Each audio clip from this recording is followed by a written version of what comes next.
workshop. Of course, the Instituto de Investigaciones Filosóficas, where we are now, but also the two graduate programs in philosophy and philosophy of science, for the financial support that they gave us. Thanks to them, thanks to Maria for the help with the organization, and also to Ana Rosa Perez Ranzanz and Pedro Stepanenko, who also helped with the bureaucracy. Okay, our first session is with Steve Grimm. I will say very few information about him. Stephen Grimm is professor of philosophy at Fordham University in New York. His research focuses around the nature of understanding, inquiry, and epistemic normativity. For the last 2 decades, he's made influential contributions to the philosophy of understanding, publishing numerous articles in leading journals and editing several volumes on that topic, like Explaining Understanding, New Essays in Epistemology and Philosophy of Science, and Making Sense of the World, New Essays in the Philosophy of Understanding, just to mention 2 of them. And today, Steve will talk about notional versus real understanding in human beings and artificial intelligence. Steve. Thank you very much for being here.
Understanding other people and what's distinctive about understanding other people, maybe appreciating their reasons or the goods that they're striving for, something like that.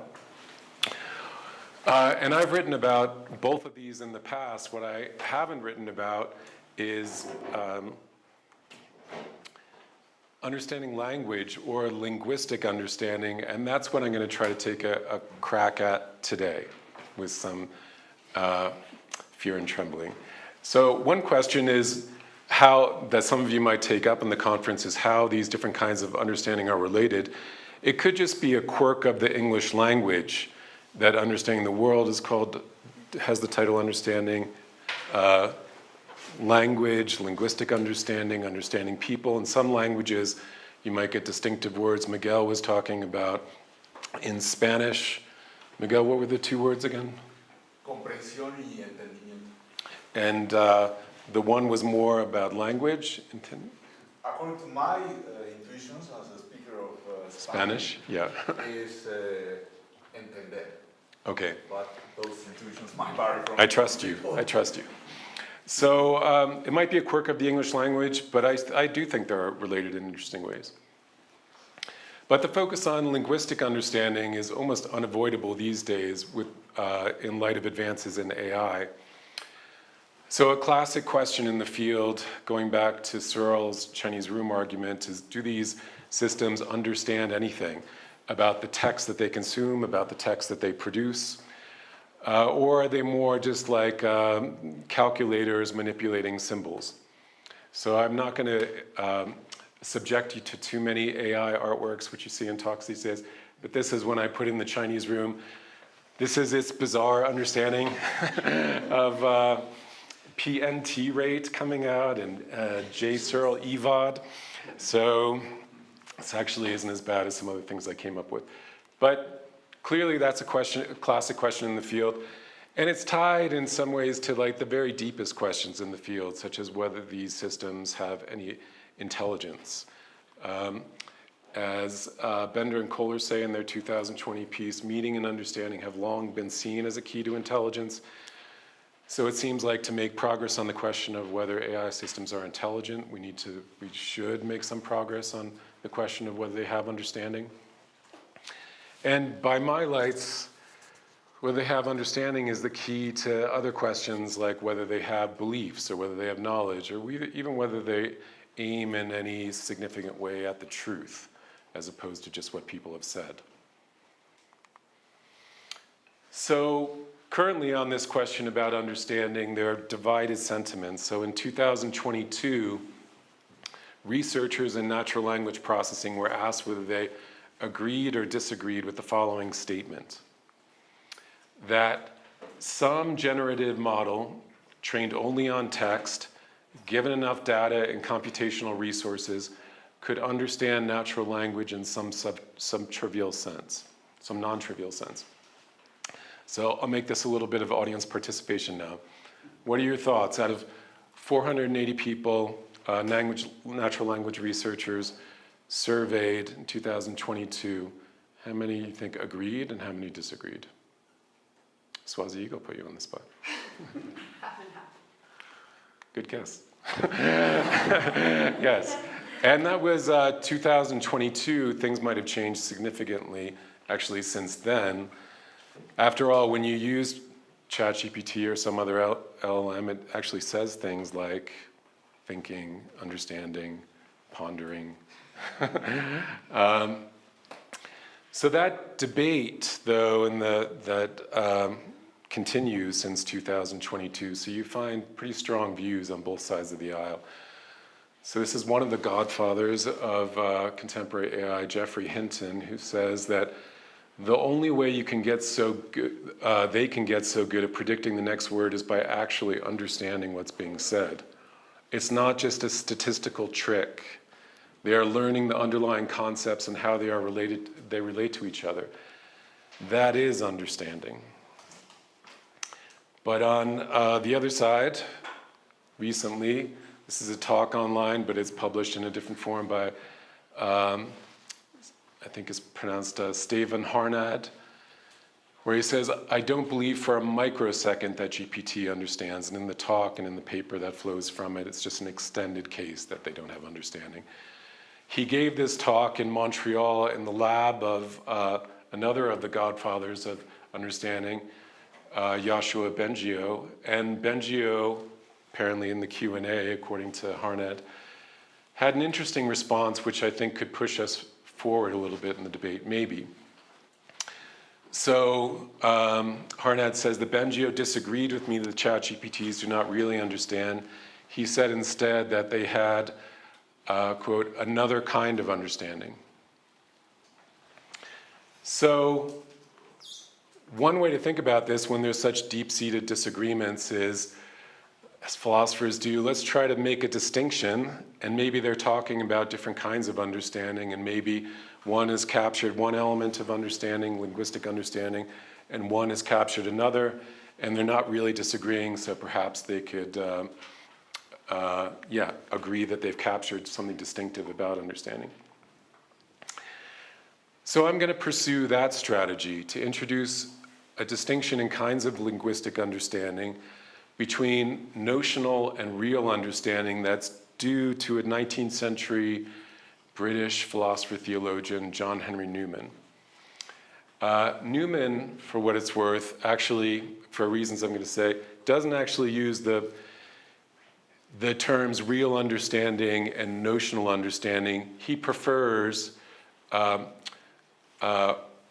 real apprehension and notional apprehension, or notional apprehension or real apprehension, which in the Spanish translation of this work of Newman's in the 1870s is translated that way.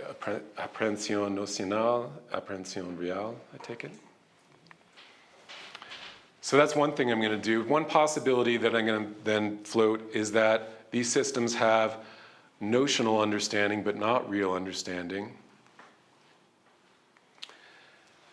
But then I'm going to say, but that might be too generous, and maybe notional understanding doesn't really deserve to be called understanding at all. And then I'm going to just I think the distinction gets really complicated between notional and real understanding, especially when it comes to human cognition. So even though I'm going to introduce this distinction, and I think there's something intuitive to it, I think you're going to find it something plausible about it, I think when it comes to human cognition, the distinction actually breaks down in interesting ways that are really worth thinking about to get a picture on human cognition. David, so one thing that I learned in the process of thinking about this more, that I think I agree with one of David's claims, and David, you're coming up next, maybe you're going to go into this more, that human understanding is importantly linked to consciousness. So here's a recent paper of David's where he says, consciousness isn't a late addition to our minds, it is the most central, causally potent form of mental activity. What seems to be a late addition is the purely syntactic, largely consciousness-free type of reasoning. But even empty thought seems to be typically scaffolded on a phenomenal grasp of logical syntactic structure.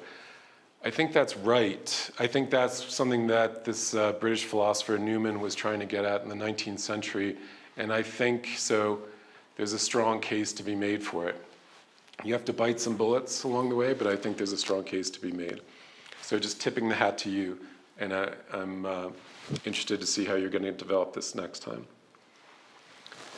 So in particular, I now think, yeah, consciousness grounds human linguistic understanding. So if there's a temptation in the literature, sometimes you see a question about whether AI systems have understanding, and then another discussion about whether AI systems are conscious. If David is right, then at least with respect to human understanding, I don't think you could pull these apart. You're not going to be able to answer the question of whether they have understanding without taking a stand on whether they're conscious. I said human understanding there. I'm kind of open to the idea that there are other cognitive agents that might have understanding that's not tied to consciousness, phenomenal experience, something like that. But I think for human understanding, it's a very plausible case. So a distinction from Newman. So here's John Henry Newman. He lived almost the entire 19th century. A British philosopher and theologian, taught at Oxford when he was young, and then when it was ordained priest, went on to do a number of things. In 1870, he wrote a book called Essay in Aid of a Grammar of Assent, which I'm going to be drawing this distinction from between notional and real understanding. So Newman is increasingly being picked up by epistemologists these days. Laura Bushak just wrote a paper on Newman, Linda Zagzebski, Duncan Pritchard. I've been a fan of his for a while, and I think he's really has things to say about understanding which, again, are very relevant to the AI situation. So very roughly, Newman would say notional understanding connects words with words. And real understanding connects words with the world. So I'm going to introduce some examples which aren't Newman's, but just to give you kind of a common sense appreciation for this. So suppose I say something, a young child kind of mimics me saying, war is hell, or romantic love is intoxicating, or persistent racism is debilitating. There might be a kind of understanding where they correctly ascribe these traits, the predicate to the subject. We might say there's some sense in which there's not a real understanding, a genuine understanding, because they haven't had the experience of romantic love or persistent racism or whatever it might be. So that's kind of the intuitive case for what Newman is talking about. You might be able to connect words with words in a legitimate way, but you might not be able to connect words with things, words with the world. And I say it's a distinction from Newman because, again, he actually doesn't use the word understanding. He particularly considers whether he wants to say notional versus real understanding, and he rejects this, and he says, I want to use notional versus real apprehension.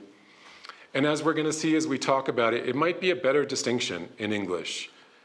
It might be better to say that there's a way you apprehend the relations of words with words rather than words with things.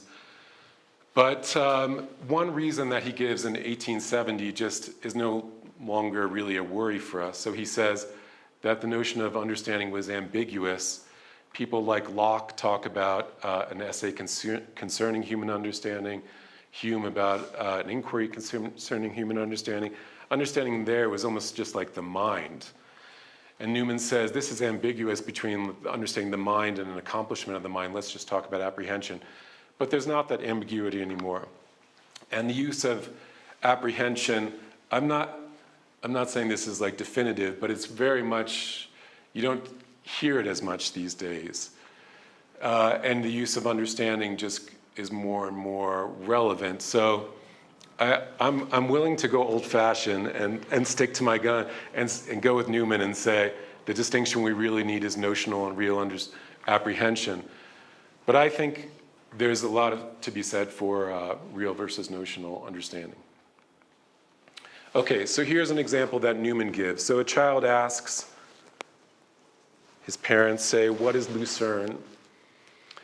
And the first answer that's given is Lucerne is Medicago sativa of the class Diadelphia and the order Dechondria. But the second answer is better in some ways. So the parent points at a field, at cows grazing in a field, and says, Lucerne is food for cattle.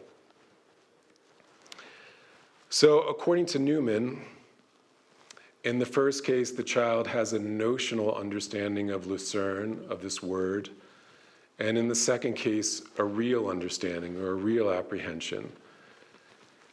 And for Newman, this is based on some conscious experience of, it seems like, the referent of the predicate in particular.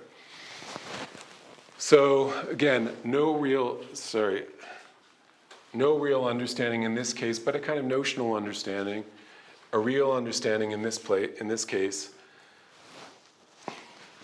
and tied in some way to having a conscious experience. I'm going to say conscious experience rather than perceptual experience, because I think he does think that there are some ways the mind works that generates an experience that could be tied to, say, the imagination rather than conscious experience. And it seems to be especially conscious experience of the predicate. So again, like Lucerne is food for cattle. Real understanding, according to Newman, can then be transmitted from that original basis of Lucerne is food for cattle. The child can then go on to have a real understanding, it looks like, of other words, of other propositions. So the child now knows enough about Lucerne to enable him to apprehend propositions that have Lucerne for the predicate. Lucerne was the subject, and again, food for cattle pointed at was the predicate. Should they come before him for assent, such as that field is sown with Lucerne, this clover is not Lucerne.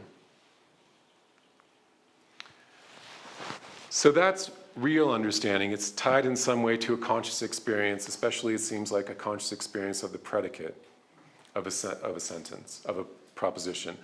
Notional understanding is harder to describe. I was giving you an example, like Lucerne is Medicago sativa.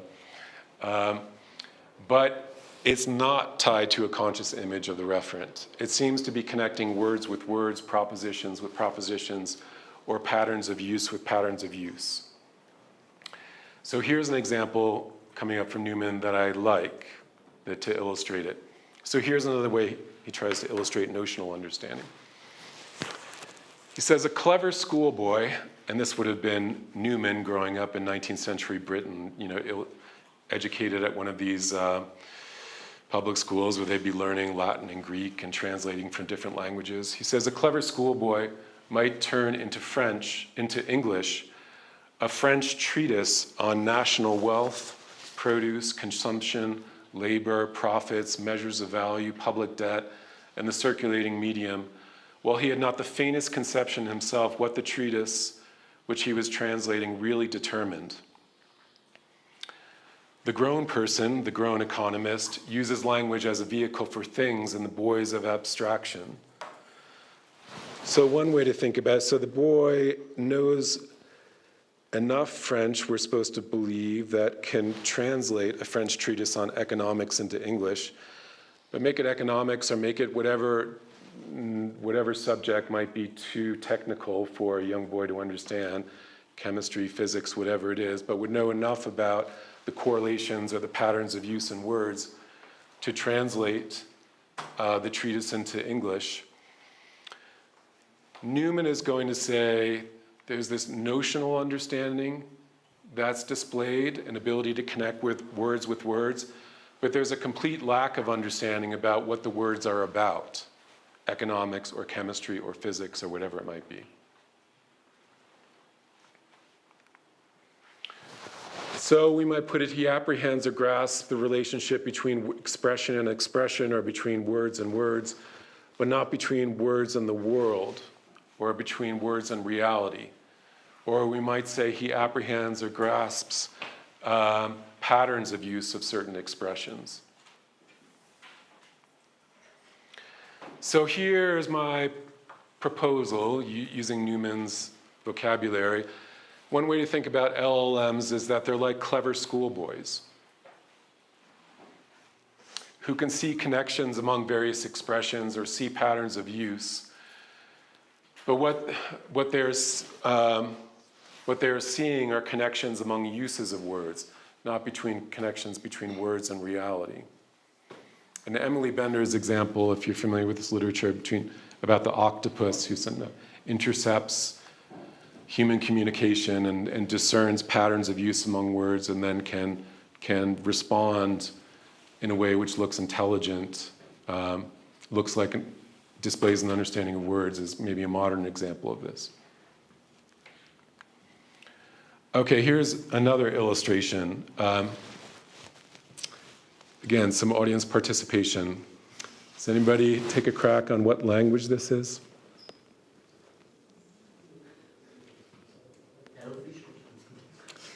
Elvish? You are correct. Wow, are you a big Tolkien fan? Yes, so this is Elvish from Tolkien's Lord of the Rings. I think the language is technically called Tengvar. So imagine that a clever schoolboy, super clever schoolboy, is fed just thousands and thousands, millions and millions of texts of Elvish. Doesn't it seem like the clever schoolboy can begin to discern patterns of use in these different words of Elvish? So let's say one of these words, I'm not even going to try to pronounce it in Elvish. Let's say this means something. You want to try it? No. I just can see the patterns. Okay, right. This means something like apples. So again, billions and billions of texts of Elvish will begin to discern certain patterns, clusters of words, uses of words, and we'll begin to assemble something that this is from a recent piece on, from Anthropic, where engineers or people in Anthropic were looking at a recent version of Claude and seeing how these different features from the text, these different clusters of uses, or a feature, I think, corresponds to a firing of neurons, from what I understand, that's associated with some of these uses of words, and then you can put them in a vector space and see how closely related these uses are to one another. So this is the vector space for the Golden Gate Bridge, which is close to the uses that you see in the text between the San Francisco 49ers or San Francisco or lighthouses, etc. So I see no reason, in fact almost every reason, to think that if the clever schoolboy were digesting billions and billions of texts of Elvish, that the clever schoolboy couldn't start to cluster the words, even like higher level words. So there could be lots of examples of birds and cardinals and blue jays and so on, but then to have higher level category like birds, cluster them and put them in relationships of proximity to one another. And indeed, I see no reason why the clever schoolboy couldn't, in Elvish, plausibly be able to identify patterns of use of this, whatever this is, apple, and then produce patterns like, that correspond in Elvish, like apples grow on trees, or apples are a fruit, or apples taste different from pineapples. But I take it there would be no real understanding of the Elvish term apple. Real understanding, as opposed to notional, to be able to connect certain uses with other uses. So this gets a little bit tricky, but notice I said wouldn't have a real understanding of apple. This is actually where Newman's phrase apprehension might be better, because notice I'm not saying wouldn't have a real understanding of apples, not the word, but the thing.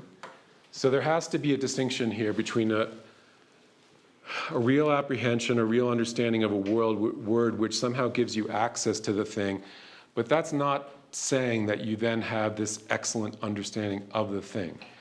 If you get a real understanding, a real connection with cattle, that doesn't give you any excellent understanding of cattle. It just puts cattle, as it were, in your mind. You could think about cattle. It doesn't mean you have a great understanding of cattle DNA or anything like that. Or if apples get in your mind, of apple, whatever, genetics. So this example is an updating of what contemporary illustration of what Stephen Harnad called the symbol grounding problem. And the basic problem is that it seems like to get real understanding, Harnad doesn't use that term, but I think that's what he has in mind. We need to get out of the circle of words. We don't achieve an understanding of words just by increasing the size of the circle. So from Harnad's piece on the symbol grounding problem, if we define all our symbols only in terms of other symbols, we are caught in a dictionary go-round. The symbols never get off the ground.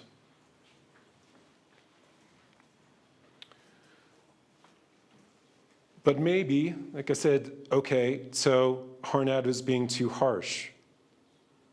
So he wants to say in these systems, he isn't, again, tempted for a second to think that these systems have understanding. That the clever schoolboy processing Elvish would have understanding. But maybe you can acknowledge, again, this is trying to be friends, trying to make peace, that there's not a real understanding of words just by increasing the size of the circle, but there could be a notional understanding. And not from increasing the size of the circle, but just seeing connections among words, or identifying patterns or connections or relationships. So here's the second part of the talk. Do we want to say even that? So we've introduced this distinction between notional and real. Notional has something to do with connecting words with words, patterns of use with patterns of use, real with connecting words with the world, mediated by conscious experience, I think. But do we even want to say that these systems have notional understanding? Why even call it understanding? Why does it deserve to be called understanding? So here's a thought. So this is fairly common. This is examples from Wittgenstein and Isaiah Berlin, but it's not hard to find quotes like this, which is that the essence of understanding is essentially seeing connections in things.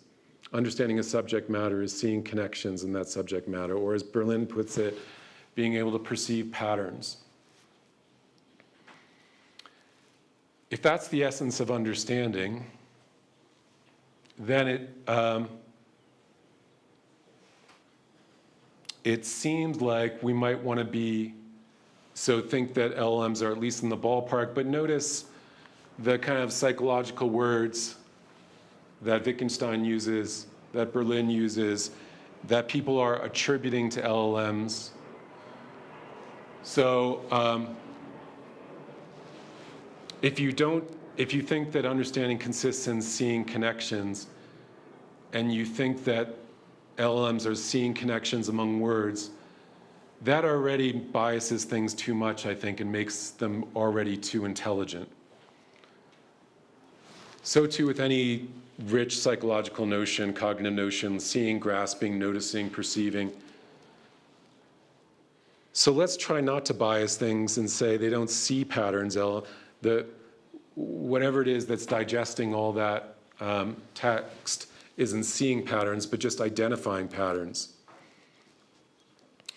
If that's what we're willing to attribute to LLMs, then something like this, to possess notional understanding, is to possess the ability to identify connections among words or patterns in word use.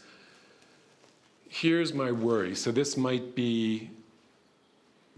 allow for LLMs to have notional understanding, but what I worry is that it generalizes too much.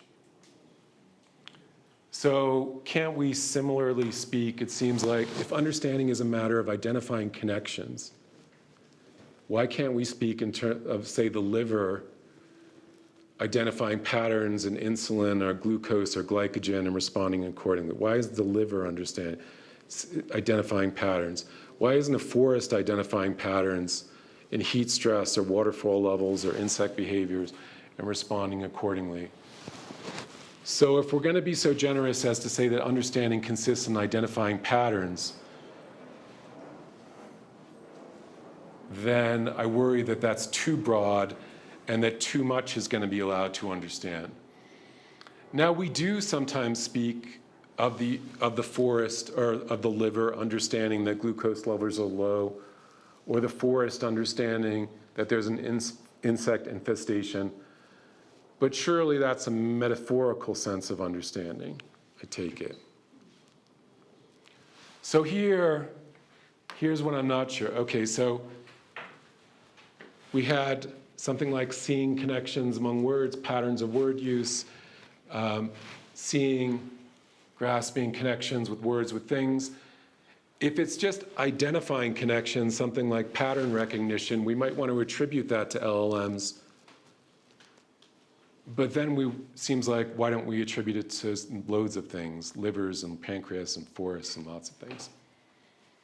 So there I worry that the use of understanding is becoming too metaphorical and too loose. Okay, where do LLMs fall on this scale? Whoop. The metaphorical, the notional. Again, the clever schoolboy has notional because the clever schoolboy has mentality, legitimately sees, perceives, or understands, or notices, but all these ways seem to imply consciousness. Maybe there's a kind of pattern recognition that's sophisticated enough that is more sophisticated than the liver and the forest, but not sophisticated enough to have consciousness. And maybe this is Hinton again. Now that you're seeing it for a second time, maybe there's like a new appreciation of it if I read it again. The only way to get so good at predicting the next word is by actually understanding what's being said. It's not just a statistical trick. They are learning the underlying concepts and how they relate to each other. That's understanding. So maybe when the liver is recording information about insulin levels or glycogen, the liver isn't really forming concepts of insulin or glycogen. The tree isn't forming concepts of insects. And maybe the LLMs are forming concepts, these clusters like the Golden Gate Bridge or whatever. So maybe that's a legitimate reason to think they're not like the liver or the forest.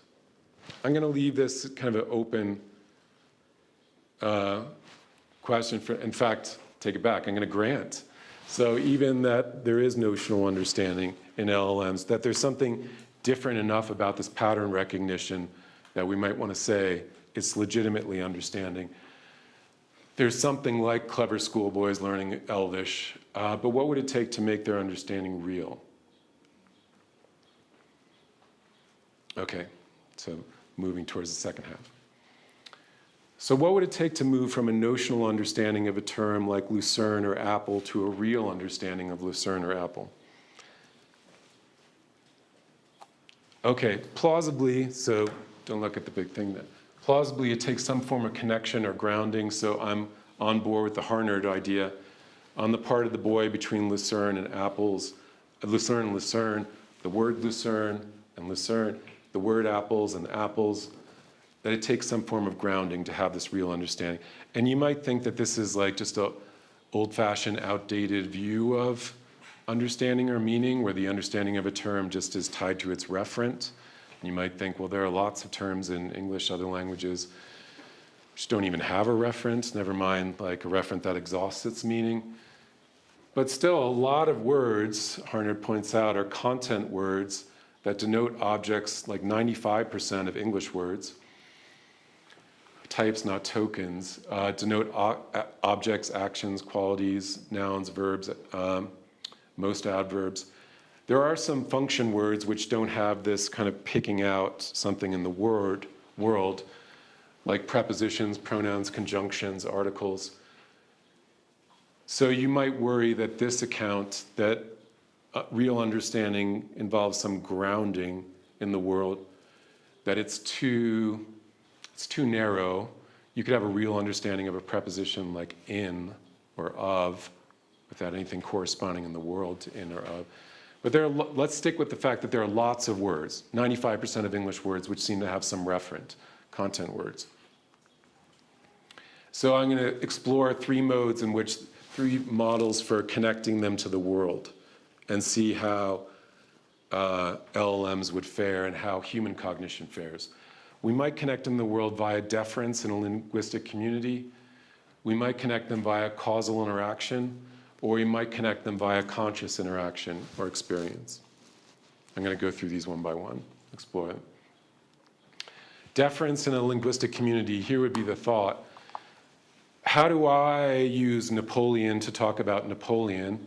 How do I use, and despite not having ever experienced him, how do I use the word livermorium, which is a very rare element that only exists for a few milliseconds, a fraction of a few milliseconds. How do I use this word livermorium to be about atomic number, this element, atomic number 116, without having ever experienced livermorium? I can think about livermorium, I can think about it, I think, because I'm part of a linguistic community where through this chain of deference, somebody plausibly has had a real contact with livermorium or Napoleon or whatever it is. So in virtue of being in that linguistic community, I can say false things about livermorium, for instance. I can say that it's atomic number 115, but in fact it's 116. So there are complications about that. I've kind of just been talking about how do you get a concept like that in the mind rather than how do you have a real understanding of it. And so, but yeah, let's kind of bracket these for a little bit. But this is the idea. How do I get livermorium or Napoleon in my mind? And it's through being a member of a linguistic community. So can an LLM similarly do that? By deference in a linguistic community, get the world in the mind, in its mind, be such that it has a mind. Count me as deeply skeptical that via deference alone, it could somehow get the world in its mind or be thinking about apples. So I don't know how to argue against it, but could the schoolboy really be thinking about apples or lucerne or pineapple just by finding the patterns and all this information in Elvish? Could the schoolboy be thinking about lucerne or apples because the elves are thinking about lucerne or apples? I just don't see it. Maybe you do see it, but I just don't see it. And is it that for every content word? And it's probably also cheating to think about the schoolboy getting lucerne in its mind by somehow connecting with the elf, because the schoolboy is already a cognitive agent who knows how to defer. And I'm not sure these systems, why think they have anything like that? So I just don't think that being part at the end of a linguistic community as a user of text that human produce it can deferentially acquire the contact with the world that the humans have. You might disagree, but yeah, I'm not sure how to argue for it before. So I mentioned that there are some complications in the human case. I was switching between, having deference. You somehow get to talk about Napoleon, think about Napoleon or Livermorium. That switches from Newman's language a bit, from having notional understanding or real understanding to having Livermorium or Napoleon in mind. But I do think, there's always some real understanding, some conscious understanding that, to use David's words, that's the scaffolding that allows to have these things in our mind. And this is where Newman's distinction between real understanding and notional understanding is actually not so helpful, maybe, because there's one way in which we might talk about real understanding where, again, it's like a really good understanding, like you have a real understanding of cattle when you're consciously connected with cattle. That's misleading. You don't have a really good understanding of cattle. You have a connection with cattle. Cattle are now in your mind, or Lucerne. So maybe Newman's word, maybe I should go back to the 19th century, dig in my heels, and say, let's go back to thinking about notional and real apprehension. And a real apprehension of Livermorium might just mean you have it in mind, you're connected to it, so on.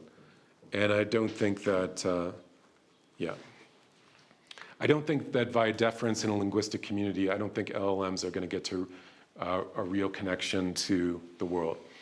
Here's another view that I think is increasingly, obviously, we have to take seriously. So this is now from like a year and a half ago, so obviously these things are now moving around. This is an example from OpenAI, but the example that's from Tesla, Musk is calling it Optimus, so I'm just going to call it Optimus. But this is a multimodal LLM that somehow is interacting with its environment. I chose this example because in this case, Optimus, or the robot, actually picks up an apple and hands it to the guy. So there's a kind of interaction with the apple there, which I wonder if that will allow for real apprehension of apples, or whatever it is that the things are interacting with. So suppose that through interacting with apples, it acquires information about the causal profile of apples, their density, their portability. Suppose it has video cameras that provide information about how humans interact with apples, how they occur in their natural environment, they grow on trees, etc. Suppose it's through interacting with apples in this way, it then stores information about apples and its profile, and it learns, maybe from just whatever human interaction, that this bit of this causal profile, call that thing an apple in English. Label it apple, that representation. Is this now a real understanding or a real apprehension of the English word apple? I'm going to say maybe. When there's this genuine causal contact with something in the world and there's feedback like that, then I just don't really know what to think, and part of me is inclined to think that that representation is really allows for a real apprehension of apples, or whatever it is that these things are interacting with. Now, if there's room for skepticism, it might be, well, if just a real interaction with the thing is enough to establish connection, if causal interaction is enough to establish getting that thing in your mind, then we could maybe play the same thing with the liver in the forest. After all, the liver is recording information about insulin. The forest is recording information about insects. They're causally downstream. That information in the forest is causally downstream of the insects.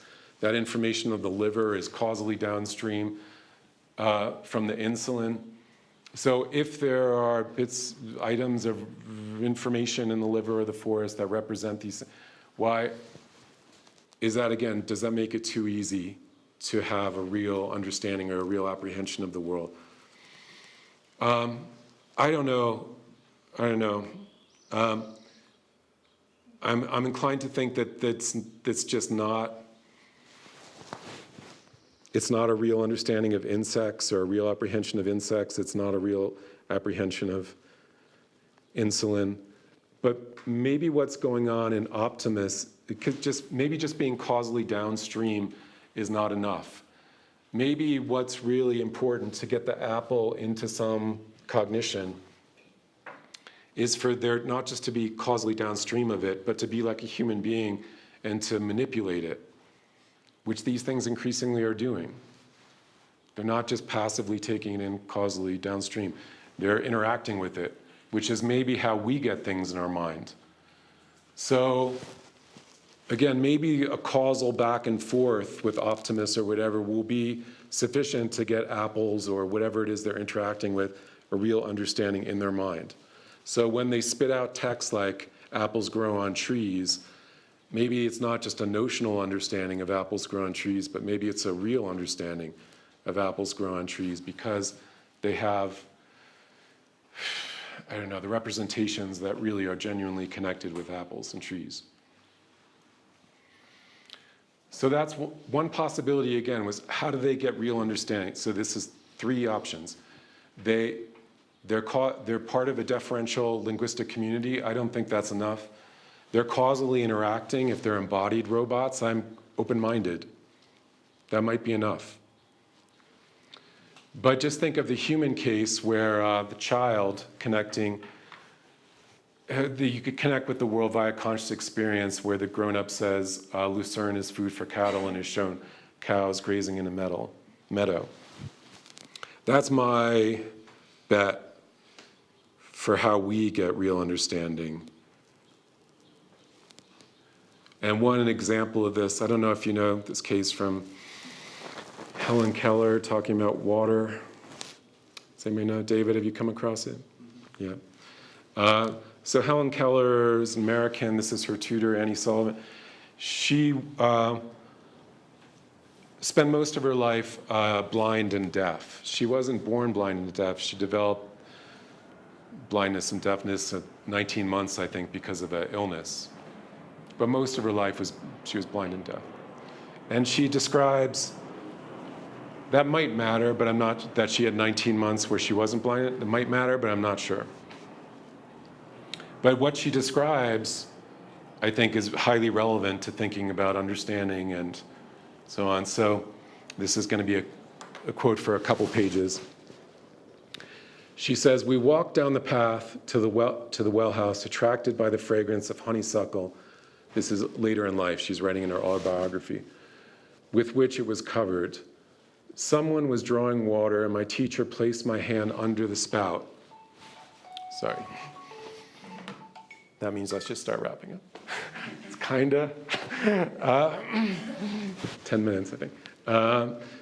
Fragrance of placing water in the spout. As the cool stream gushed over one hand, she spelled into the other. So water is coming in one hand, and the teacher is signing, using sign language to trace symbols in her other hand. She spelled into the other word water, first slowly, then rapidly. I stood still, my whole attention fixed upon the motions of her fingers. Suddenly, I felt a misty consciousness of something forgotten. Actually, the way she describes it, yeah. A thrill of returning thought, and somehow the mystery of language was revealed to me. I knew then that water, W-A-T-E-R, meant the wonderful, cool something that was flowing over my hand. That living word awakened my soul, gave it life, hope, joy, set it free. There were barriers still, it is true, but barriers that could in time be swept away.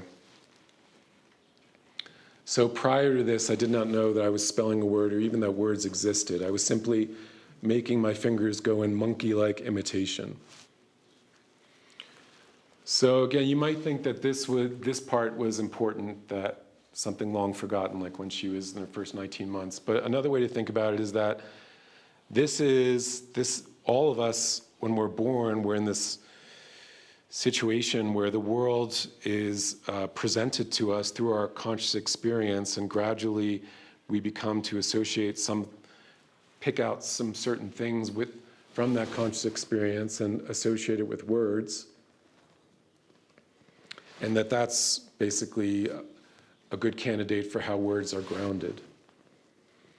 So real understanding of the term water, real, not just like a smart schoolboy, notional understanding of the word, term water was grounded by a conscious experience.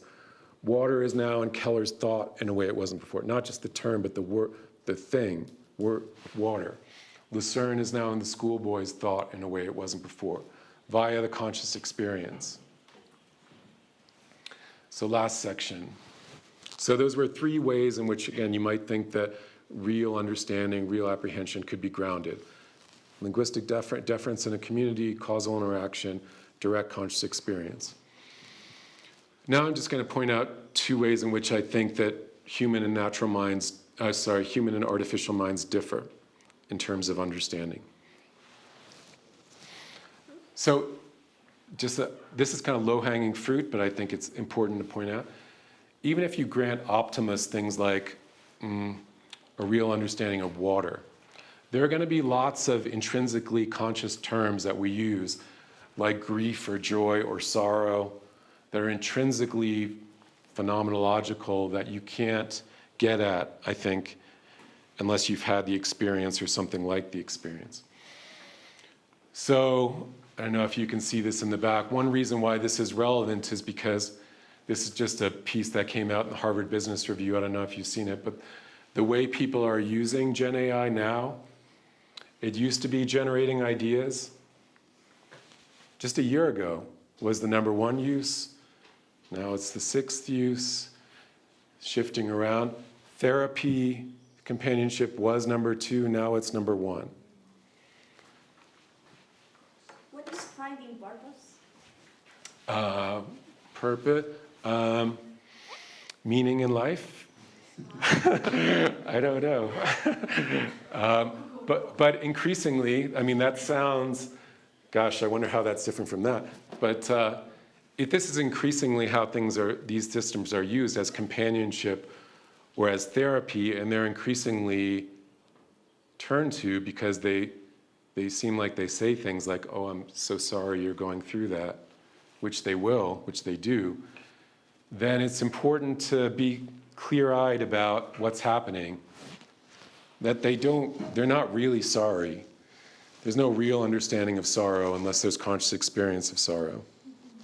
There's not real understanding. So take that for what it's worth, but I mean, increasingly as we use them, we should keep it in mind.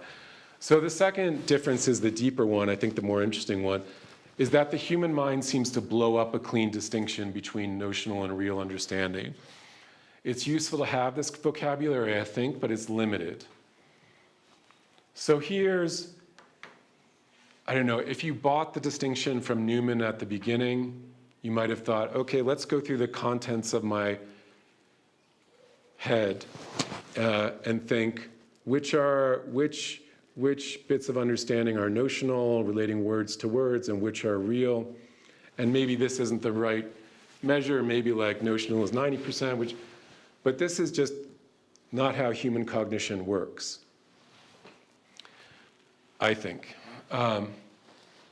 So we're not going to get a tidy distinction between notional and real understanding. Make the percentages however much you want. Actually, I think in AI, maybe we will, but in human cognition, no. So one way to get this point, consider this kind of principle, which, Alan, I saw your abstract. I think you're going to be playing with the principle like this. So you might think that there's no real understanding of something without a direct conscious experience of that thing. Or maybe to make it linguistic, there's no real understanding of some linguistic term without direct conscious experience of the referent to that term. So, I don't know, Newman, at least, my hero, denies that, and I think there's good reason to deny that because he thinks, and others think, we can extend our understanding via the imagination. So here's an example from Newman. So we may not have ever seen a palm or a banana tree, but I may not have ever seen it, but I have conversed with those who have or read graphic accounts of it, and if from my previous knowledge of other trees, have been able to light up such an image of it in my thoughts that were I never in the countries where the tree is found, I should fancy that I had actually seen it. So it's something like, how do we get a real understanding of bananas? You don't just have to have a first-person experience of bananas. You could cobble together by your faculty of composition, he calls it, something like the imagination. You can cobble together a real understanding of bananas. And Harned says the same thing. He says, you might not have experienced zebras, but you might have experienced horses and stripes, and you could use that basic grounding in horses and stripes to get something like a real understanding of zebras, which again, that's misleading. It's not like you know all about zebras now, but get them in your mind somehow. In principle, someone who had never seen a zebra but had seen it, learned to identify horses and stripes could identify a zebra on first acquaintance armed with this symbolic representation alone. So new symbols can inherit the intrinsic grounding of the elementary set. I think that's right. That's right. So suppose our minds work like this. Some terms, so we have some basic grounding and some basic experiences, but then we use faculties like the imagination or composition to work up from that kind of grounding. Then real understanding will be widespread in our minds, I think. If correct, in fact, purely notional understanding, where it's just words and words, might be the extreme outliers. Something like Lucerna's medico sativa. So this picture for human cognition looks really mistaken. If I had to give, I'm tempted to say that real understanding, which again is tied, I think, to conscious experience, is just either all of cognition, pervasive through cognition, or the majority of it. All of our understanding is suffused with it. AI minds, AI systems might look more like this silly picture because maybe they've just had some real causal interaction with apples or whatever, but it's going to be maybe some fraction, and then maybe much of it's notional. I don't know. I think the pictures of the mind, cognition, is going to be very different in human and artificial minds, if we want to say they have minds. And could we understand, how could we extend real understanding? I used the example of the imagination, but I'm not going to, this is some bad poetry from ChatGPT. So war is hell, you're reading a poem. War is the song of flags flapping over empty hope. Something about this image gives you a real understanding. Romantic love is a song that drowns out every other sound. Persistent racism is walking into every room already half erased.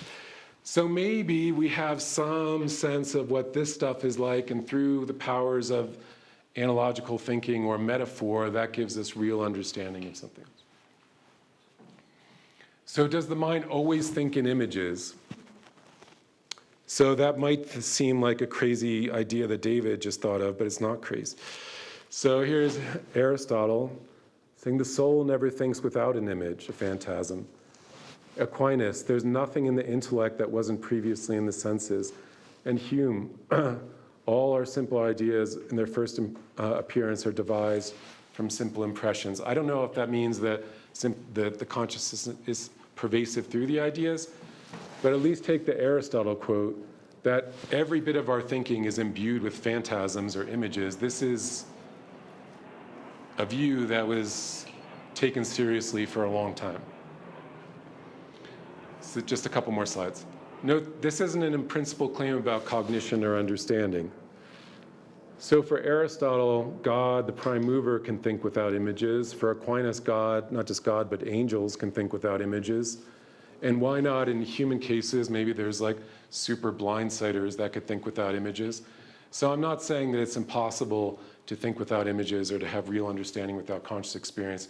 I just think, in fact, human cognition, that's how we established a real cognition in the world. So summing up, perhaps a way forward in the debate about whether AI systems understand can be made by introducing this distinction, notional and real. Even though it gets messy, I still think it's kind of intuitive and there's something to it. So suppose notional understanding is tied to pattern recognition of word use. Does this really deserve to be called understanding? I'm not so sure. There's a lot of pattern recognition, seems to be understanding in a very loose metaphorical sense. And the last point, just by way of summary, human cognition seems deeply grounded in conscious experience / real understanding. We can extend beyond it, but I think we need it as a basis, and this conscious experience connects us to the world. That's it. Okay, we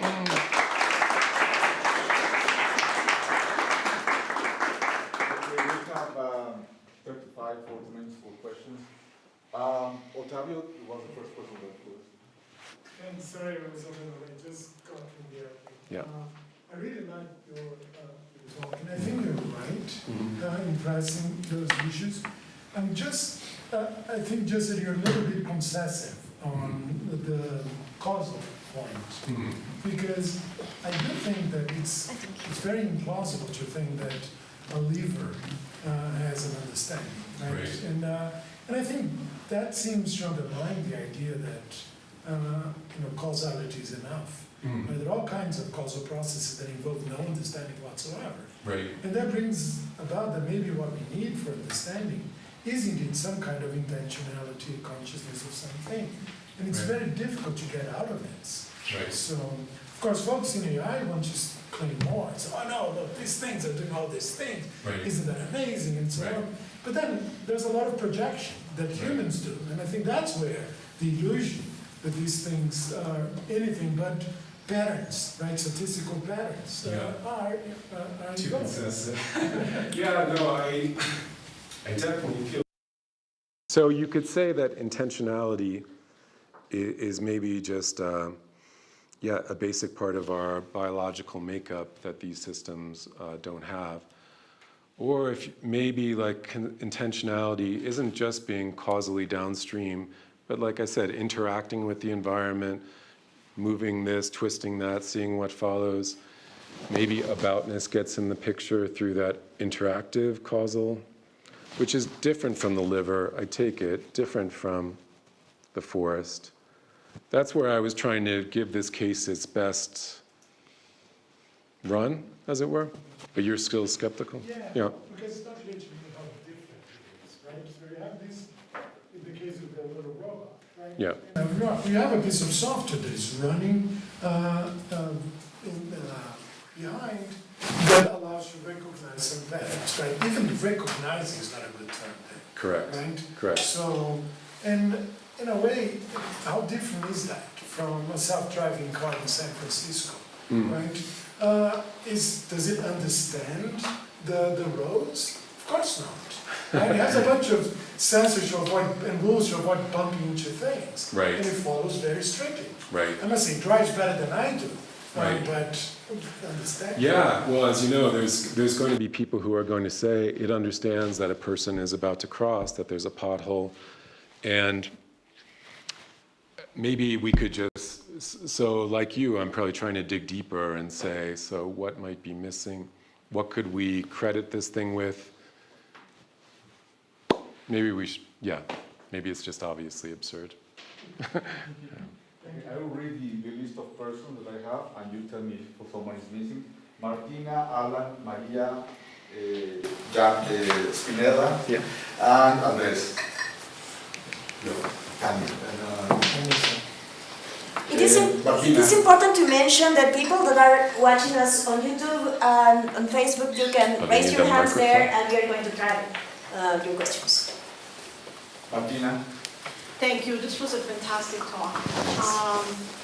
So I work with a lot of psychologists in AI, and what I notice is a lot of optimism, a lot of enthusiasm about all these things that AI can do and the way it can seem to really understand and the skills that it has. And I feel like because I'm kind of pessimistic about it, I'm always the wet blanket. Yeah. So your talk sort of validated me, which makes me feel very good about it. And so I'm kind of convinced by your proposal. I find it very plausible. Sorry, do you think, so one proposal would be, maybe let's be friendly and say, there's notional understanding, but not real. The proposal would be, there's no understanding. Okay. If there is There's no any consciousness. understanding, at Yeah. best it's notional. Okay, yes, okay. So I find that very convincing, even with all the complications. And so I'm wondering what you think are the implications of your argument for the way ChatGPT or LLMs are used. Right. Thinking about the screenshot from Harvard Business Review, Right, companionship, therapist. So I suppose I have this friend who uses ChatGPT as therapist, Yeah, and they report high levels of satisfaction. yeah, Which, by the way, is what empirical studies show. Yeah. Empirical studies show that individuals who use ChatGPT as therapists report higher level of satisfaction than human therapists. right. ChatGPT is always there, it's always available, says the right things, Right. it's perceived as it understands. Right, And let's assume that I don't like that my friend is using ChatGPT for Right. whatever reason. And I'm Right. like, look, Brad, this thing doesn't understand really Right. the concepts or experiences that you're discussing. It only has notional understanding. right. And assuming that Brett is smart enough to understand what notional understanding Yeah. is, can I use that, is that a good argument to somehow justify some sort of distrust towards using ChatGPT? Distrust, Therapist interesting. distrust, or like, at least, does that provide justificatory grounds for arguing that Brett should tone down his enthusiasm for ChatGPT as therapist? Yeah, good question. I would say, I would say no. I would say Brad should keep going. Because my guess is that I think people, so I've never been to therapy, but from what I understand, people go to therapy for a few different reasons, one of which is to get good advice, one of which is to just be able to articulate in my own mind what I'm thinking or feeling. And somehow just talking about it can magically help me to clarify what I'm thinking. So I would say, if honestly it just gave you good advice, that's pretty good. That's pretty good. But what I'm getting at is that there's a deeper human need. One of our basic human needs, I should ask the psychologist, but as I understand it, is to feel like someone understands you. And what do we mean by that? It's they share your values, they see something like what's important to you is what's important to them. If you have a life without anyone who understands you at that level, it's a lesser kind of life. And if you have someone who understands you at that richer level, it's a better kind of life. So maybe the ideal therapist would be someone like, they give you good advice, they allow you to articulate your feelings, and they satisfy this deep human need for understanding in the sense that someone shares your cares and concerns. But doesn't really understand. So what you're saying is that ChatGPT is a bad therapist? I don't know. It depends on what therapy is for. Again, I think some people go to therapy. I just listed 3 things: advice, articulating your thoughts to gain more self-understanding, and this basic human need we have to feel connections with people. I think if you're doing it for the last sense, you're fooling yourself. No, I think you're right about that. But I think there are certain circumstances, there are certain experiences that if there's no real understanding of what that experience is like, the advice that follows may not be as good. Yeah. That yeah. might be that's definitely a subset. So I Yeah. think you're right in general that when it comes to certain topics, good advice might be enough. Yeah, I mean, really, you're raising deep points about, like, they're giving advice. It seems like they're like articulating what they believe, but these systems, but I don't think they have any beliefs. So, yeah. Alan? I was really interested by the case of the clever schoolboy and the elvish text. Yeah. And I think it raises a very, very useful and important in this debate about LLMs question about like what what it is to be a member of a linguistic community. Yeah. That seems to be what's missing, is that the schoolboy is not in the Elvish community. Yeah. So if I compare the Elvish child, who is, Yeah. there's ways in which the Elvish child's interactions with the text might be similar, but there's ways, the differences are going to make the difference. What are they? I sort of was wondering if you had thoughts about that. I mean, a couple suggestions, like, one thought here is that there's something about, this is like going back to the Phaedrus, right? There's something about static texts as opposed to dialogical interactions, which your thought experiment really pumps that intuition, I think, that there's just sort of Elvish text sitting there, and the clever schoolboy, or Newman's thought experiment, I guess, with discovering the book, as opposed to what do real children do? They don't read books, they interact with people, there's a back and forth, there's a dialogue. And your thought is that that's what puts you in the linguistic community? It seems like it's relevant, and it also seems like it's an interesting thing where with contemporary LLMs, they have an initial stage of training looks very much like the schoolboy because they're absorbing all these static texts, right? They're fed all this data. And there's a reinforcement. There's a human feedback stage these days, which looks a lot more like, at least looks more like what you get with human language learning. So that's kind of interesting, is that the LLMs sort of have a mix of those two. It is. Another thing that I've been thinking about in connection with LLMs, and this seems relevant, I think, to the community, the question of linguistic community, is like, when you're in a linguistic community, there's a kind of vulnerability to sanctions or corrections. You can get it right or you can get it wrong. You can make a mistake. You can be told that's a mistake. You can suffer. You can suffer consequences, meaning negative outcomes for you. And number one, certainly at the sort of training data, the initial training data stage, there doesn't seem to be anything like that. Right. Also, I don't think there's really anything like that going on with contemporary LLMs when we interact with them at the point of when the user interacts with them, right? So you could, I sometimes like get really angry, and I like tell ChatGPT it's stupid, and I abuse it. I don't think it's actually like suffering any harm. So like if it makes a mistake, you get it to apologize, but it's not really apologizing, right? The human feedback stage, and maybe that's getting closer because you get this positive feedback, negative feedback. There's kind of a like, oh no, I like that response, I didn't like that response. The system has been programmed to seek out the positive responses and avoid the negative responses. That's looking more like what you get with a human who is a member of a community, but the idea of a vulnerability isn't really ever there, and that might be what's pumping. I was wondering, your intuition was like, oh, there's something missing with the clever school, but I can't quite put my finger on what it is. I'm wondering if it's this vulnerability piece that you get with genuine community. I can make a mistake and you can hold me to account, whereas that's never going to happen in those cases. Although if you could build a system where that was true, maybe you'd have something resembling. No, that's good. I like it, and that's helpful to me. I had thought about the fact that the contemporary training of these things is not like the clever schoolboy, because there's the human reinforcement learning. It's not just passive. And I've been wondering how to incorporate that. I don't think that would somehow put them in the linguistic community. One thing that had occurred is that, so Wittgenstein was up on the board, my understanding would be grounded in forms of life, and maybe what would be lacking would be a certain form of life, but the fact that it was Elvish was kind of incidental. It could have, like a non-human creature, it could have been a human language that we just didn't know. So maybe forms of life is not going to cut it, actually, because it just could have been some language you've never encountered before. I mean, I think what pumps the intuition quite strongly for me is something like a forms of life thought, which is that, I mean, it's a bit like, why do you, when you want to learn a language, they say go live there for a while and get immersed, right? That's really now is the only way, no, but it's maybe the best way. Right.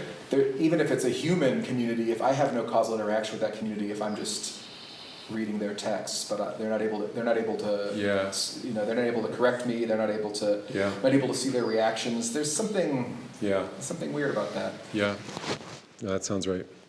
Thanks, man. Okay, we have 6 questions and 25 minutes, so try to be brief. Maria? Thank you. I really enjoyed the talk. I was wondering about the distinction between notional and real understanding for the case of large language models and artificial intelligence in general, because it seems that the distinction is very useful for us, right?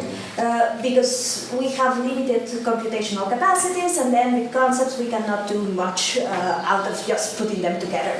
But in this case, it seems that, especially because the computational power is larger than us by far, then we can imagine that they can get something, a sort of a real understanding through notional understanding. So they can build networks of concepts and maybe refine them and filter them, and then there is something similar to what we have in the sense in which we use imagination, or we don't have acquaintance with things and we still think that we understand. So yeah, no, I'm friendly. I'm open to that idea that the vastness of these systems, the complexity of them makes it different, I think, than the liver or the forest in ways that's hard to describe. But I do think there's not just a difference in degree, I think there's a difference in kind.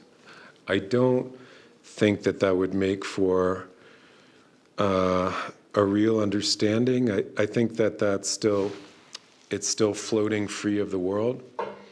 So maybe the best case I've heard that it's not floating free of the world is that,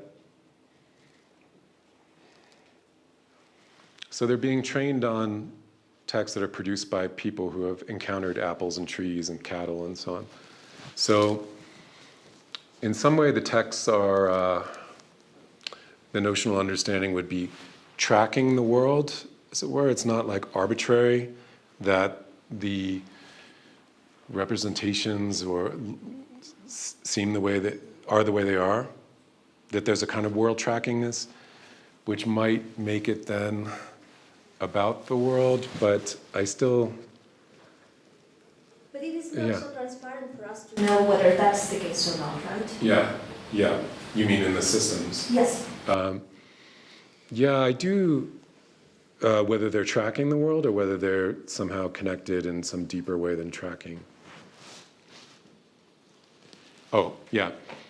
I think they are tracking in some sense. Whether that's robust enough to get the world in mind is, I have real doubts about, I should say. Thank you. Jake. Thanks for the talk. Super interesting. Sorry, something's in my eye. So 2 points. So one, a question about the notional understanding and real understanding distinction with respect to the schoolboy case and the analogy then to LLMs. And then sort of a second related question about real understanding and conscious experience. So the first question is that I actually think the clever schoolboy actually has way more than what contemporary LLMs have. So in that sense, it might not be a good idea to... a minded thing? Well, not specifically because it's a minded thing, but because, so when humans are translating, the one crucial ability that they already have is knowledge of language, right? And knowledge of language is not merely statistical, right? I mean, people like Chomsky are huge on this, right? I guess some people think knowledge of language is merely statistical, but I think they're wrong. Can I ask a clarification? Yeah. So are you saying that, so where that would especially come in is in Newman's own example, where the schoolboy is translating a French treatise on economics. Yeah, he already has a grip, among other things, of logical form, of sentences, right? I think that's He right. can match noun phrases to noun phrases, I think that's right, yeah. Adjectival phrases to adjectival phrases and stuff like that. Yeah. And those things have certain syntactic forms in each language. Correct. That are not merely statistical forms, right? Right. That, when I say all apples are this, Yeah. it's not a statistical generalization about a sample of apples. It's about every single apple I quantify over. Correct. Right? And so in that sense, notional understanding, if notional understanding is something like apprehension of logico-linguistic form or something like that, that's actually, and logical linguistic form is not merely statistical, then that's something the schoolboy has, which is notional understanding that the AI clearly does not have, right? That's Now people are trying to get, AI researchers are trying to get, acquisition of grammatical, structural grammatical forms out of statistics. But, you know, I mean, there's lots of reasons to think they're not successfully doing so. Right, right. So that's the first thing, so that's just That's a like, good point. that's a Yeah. disanalogy. Yeah. The clever schoolboy seems to have a lot more going on already, and is a lot closer to us. Right. Even, like, what the clever schoolboy lacks is knowledge of what the words are about. Right. Not their relations, like, you Right. know, that apples are fruits. Right. He knows that apples are fruits, but he doesn't know the referent of apple or Right. the referent of fruit. Right, right. And so the second thing about real understanding is, I think you're right that conscious experience has this feature, but I don't think it's conscious experience that suffices for something like real understanding for two reasons. One, unless you want to deny real understanding in these cases, we don't have we have real understanding of some things that we do not consciously experience. Say, Right. numbers, Yeah. right? Yeah. Unless you want to say that's all like knowledge by description or something like that. Yeah. And so then just, sorry, one last part of it. So rather, what it seems like conscious experience has, that is the actual feature that suffices for real understanding, is object involving content. But you could have object involving content with or without conscious experience, I think. Right. Right, if the content is just part of what it is that is represented, I mean, if the object is just a part of what it is that is represented, you have object involving content irrespective of whether I consciously apprehend that Right, concept. and that might be how that part of human cognition works. And again, I think for Aquinas or for Aristotle, I think God or angels might have that object involving content without the phenomenal experience. Right, yeah. But no, you raise excellent points. So on the idea that consciousness is neither sufficient nor necessary for real understanding, is that basic? I think so, Yeah, yeah. right. Intentionality, I think, is, but I just want to separate intentional content from Yeah, that's a good point. Yeah, I think it's definitely it's not sufficient. You make good points. I was also thinking of cases like some mornings I'm lying in bed and I hear loads of like birds outside my window. And I've got that bird app now where I can identify. So it's like, it's not just like 3 birds out there, it's like 20 birds out there. So I'm having conscious experiences, cardinals and blue jays and sparrows and loads of different things. But that's not sufficient for me to have like sparrows in mind or something, I think, unless my attention is drawn in it some way to the particular thing. And you raise another good way of pointing out how it's not sufficient. So the idea that it's not necessary, I think so these objections were, so one thing I could do is say some class of things like numbers or logic or maybe metaphysical claims, which are maybe things that have necessity in some way related to them, where actually conscious experience doesn't play as big a role there in determining content in particular. I'm not sure. Another way, so I think Aquinas, for instance, directly considered this as like, is all thinking about phantasms? What about math and logic? And he said, basically, to use David's language, he didn't use this exactly, but I think he thinks that scaffolds like your other cognition in a way that's not exactly like picking out a distinct object, but that allows for the intentionality. Yeah. But that's just speculative. That is a tough problem. So, Yeah. you know, this is a problem everybody has. Right. But it's especially difficult for kind of any kind of like experience-based account of Right. intentionality. Or anything that's really, I said math or logic, but really anything that's kind of abstract. So if I talk about like democracy or whatever, like I'm not having a visual experience of democracy anytime soon. So wheel that back. You might want to say there's some generic dependence between the abstract concepts and the concrete concepts, and then, but you know, that's a separate thing. But it's just important to flag, I think, that this is going to be a tough problem for this kind of. Yeah, no, that is a problem. Yeah. Andres? Hi, thank you for your talk. Very interesting. There's an obvious assumption in everything you said, which is that meanings are in the head. But what would happen if we bring someone like Hillary Putnam or someone like that and say, well, meanings just ain't in the head? And if you adopt that point of view, you would have to maybe adopt a different way of understanding, linguistic understanding. So I was just thinking throughout the talk, whether maybe you could come up with some sense of linguistic understanding which stems from a causal theory of meaning, which is more adaptable to LLMs and artificial systems. Any thoughts? Sorry, the meanings in the head. I thought, so were you thinking, Andres, that saying meanings are in the head because it's like conscious experience, which is in the head, first personal thing? Well, the idea is that Putnam is arguing against descriptivism. Right. So we don't need Right. mental representations of every word or every natural kind that we use, so we have to be. Yeah, interesting, interesting.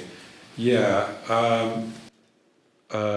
right. And I do think that we could somehow, again, have, through this deferential use, contact with something that's not descriptive, but I feel like it's scaffolded by or enabled by these conscious experiences. But even in the case where I'm just saying that lucerne is food for cattle and I'm pointing to the grazing cattle,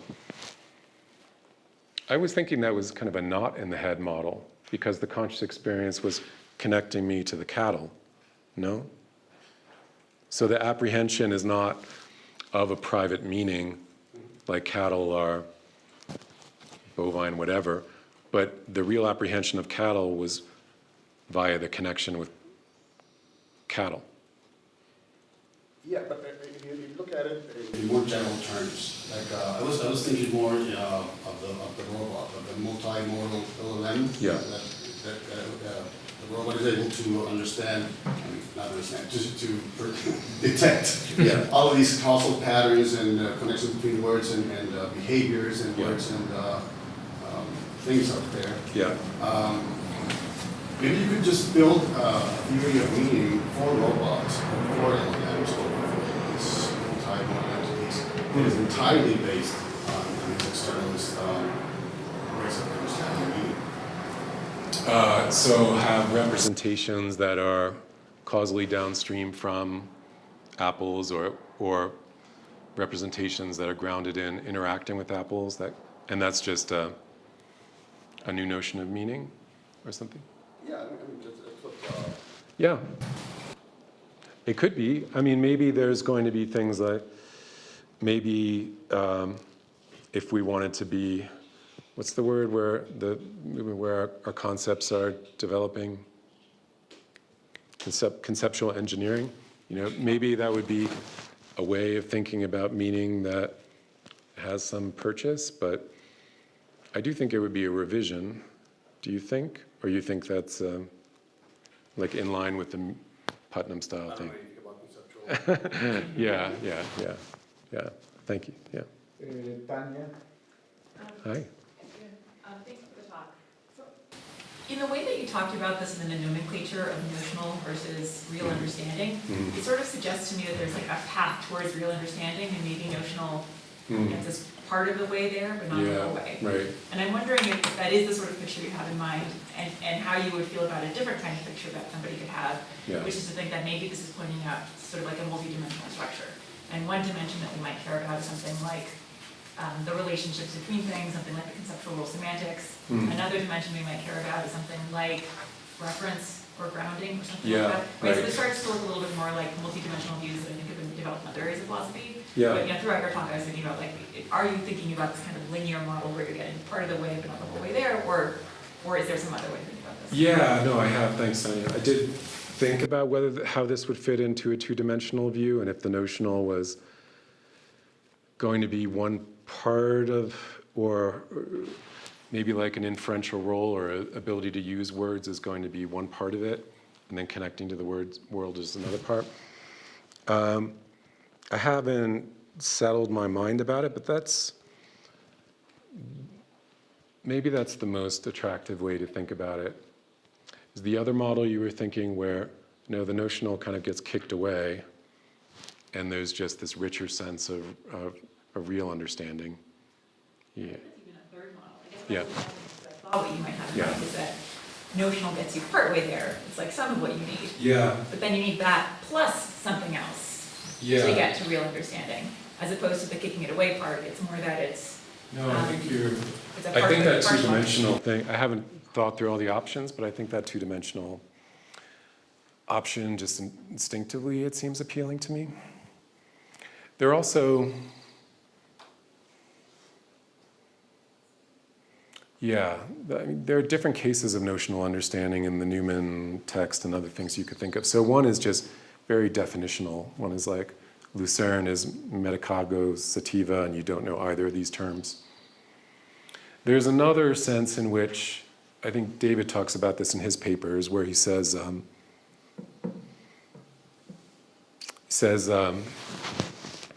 the stars are not less than billions of miles from the Earth. And he says, that predicate, not less than billions of miles from the Earth, you have no idea what that, I mean, you can you use the words in some sense, but you don't appreciate what not less than billions of miles from the Earth means. So that seems like a different kind of thing than a dictionary definition, like Lucerne is medico sativa.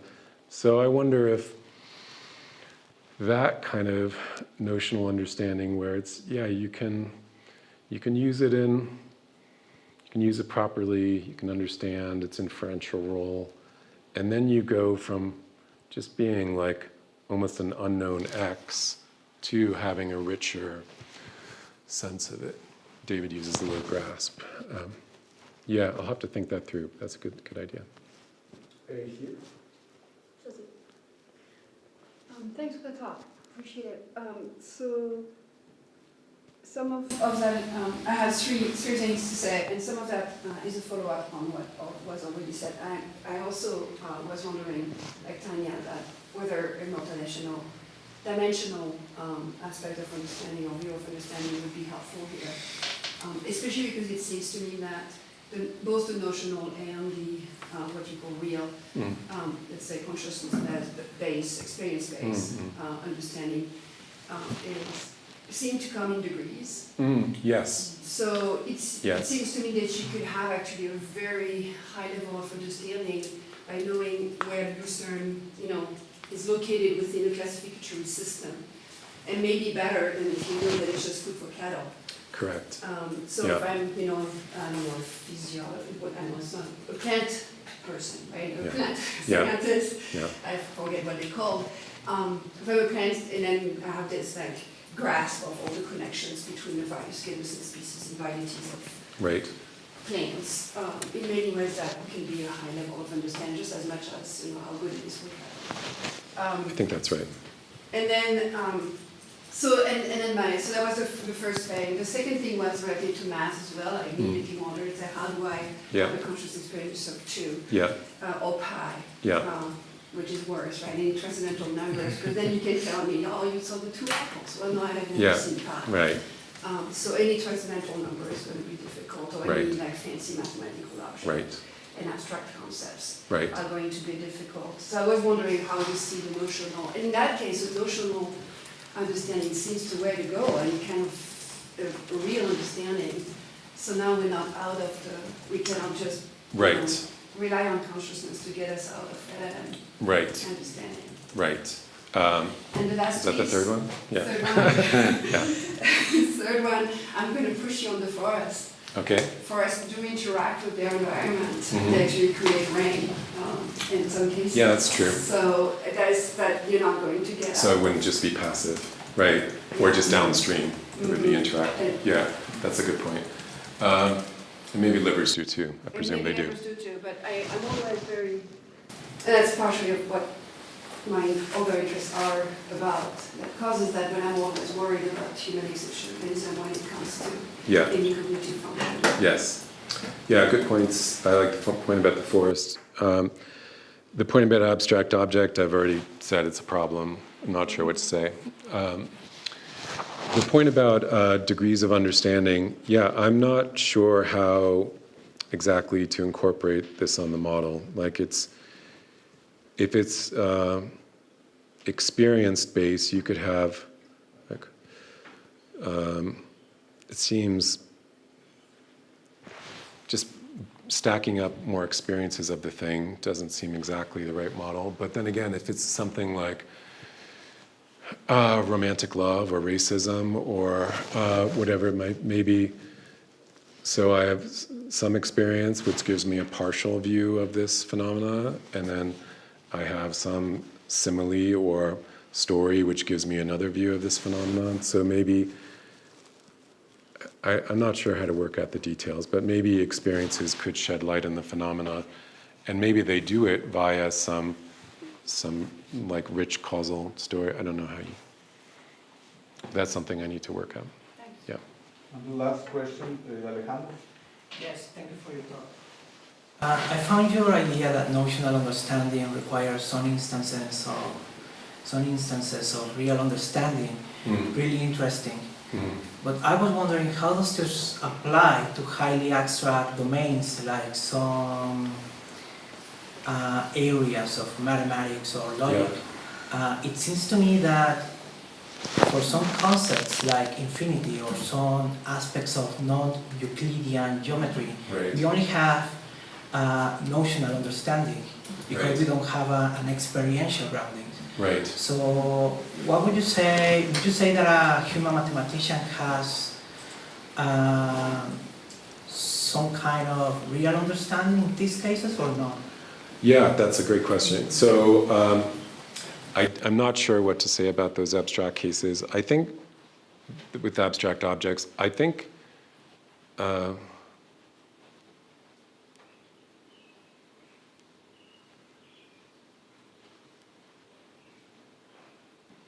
well, this isn't so sad, but I think Newman would say something like, you know, a chiliagon has, how many sides is a chiliagon?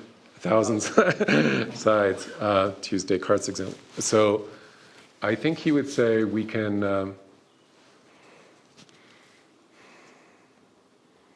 we definitely can't have a real understanding of that. We can only have a notional understanding. It's kind of definitional. And maybe your thought would be something like, maybe the thought is, well, of course mathematicians or geometers have a real understanding of chiliagons.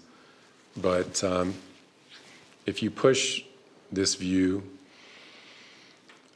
so either I might have to bite the bullet and say there is no real understanding of those abstract objects, or that, yeah, or carve out a special space for them. You have ideas? The constructivists in mathematics would say that there is no real understanding of the infinite, like the actual infinite. So they wouldn't use those words, real understand, but it's like genuine understanding or something? Genuine understanding of, because you cannot comprehend or apprehend the whole thing. We can understand the indefinite, so we go little by little, understand step by step. Is that, I don't know about this debate, but is that tied to just the limits of our cognition to go through it step by step, or is that tied to the limits of our ability to visualize for constructivists? I don't know that they talk about visualization. I don't know. I'm not a philosopher of maths, but I Because remember. it's about proof, right? It is about that we proof, build proofs step by step. So you cannot postulate the truth of something without having built it. You need to construct the whole thing. Right. So you To can't understand take it. the absolute choice, Well, you can they don't talk accept. about understanding, but To actually grasp it. prove. Yeah. I think there are two follow-ups. Are they very short? Yeah. So Yeah, you I'm go not sure, first. so You because- gotta talk to them. Yeah, because you make the distinction between human understanding, worldly understanding, linguistic understanding, and it seems that your talk is only linguistic understanding. So I can make the case that I can have a linguistic understanding of numbers, but that's not a real job of a mathematician. Like I can use words, like I can use a number with words, and I can make some connections based on conscious experiences. But that's not the kind of understanding that's required for like numbers. Maybe that would depend on your mathematics. Yeah, but I'm Yeah. saying that linguistic, because it seems that you constrain your talk to linguistic understanding. Right. So maybe the understanding that we care about numbers is maybe something like worldly understanding. We Interesting. think that numbers are part of the reality or part of the world. Yeah. So, so maybe that's, Maybe they mix. yeah, and also related to your question about like things like too abstract that we don't have conscious experiences. So maybe linguistic experience can be only for conscious experiences. I don't know. But yeah. Thank you. Yeah. Yeah, I was just going to say, there's this guy, Immanuel Kant. He thought a lot about the question of Heard of him? constructibility of Yeah. proof and things like that. But also, By the way, he might be on the side of this. All thinking requires so yeah, cognition of if an object. contents without intuitions are empty intuitions. And without geometry content. was and synthetic Concepts, a yeah. priori, I thought, Right. was like a key kind of Right. thing for him here. Right. But which is relevant to this sort of issue. But the thing I was going to say is that also we should keep in mind that it's probably going to differ abstract object by abstract object. At least intuitively, there's a much better case for the idea that I can somehow connect a natural number concept to experience than the concept of Chiliagan or a transcendental number, as it were. Right. Fictional characters are interesting sorts of cases where in one sense they're easy to connect and in another sense they're very difficult to connect because they're Right. entirely imaginary. Right. So, another thing to say is that different abstract concepts or objects are going to Need pose different treatments. problems. Yeah. Right. That's right. I just wanted to mention something very briefly, that maybe the biggest challenge is to be able to account for impossibility theorems, like Gather's theorem, because Interesting. then it's like you don't actually have something physical that is grounded, but also the subject matter is impossibility. So, thank you. Thank you. Thank you very much. Thank you for your time.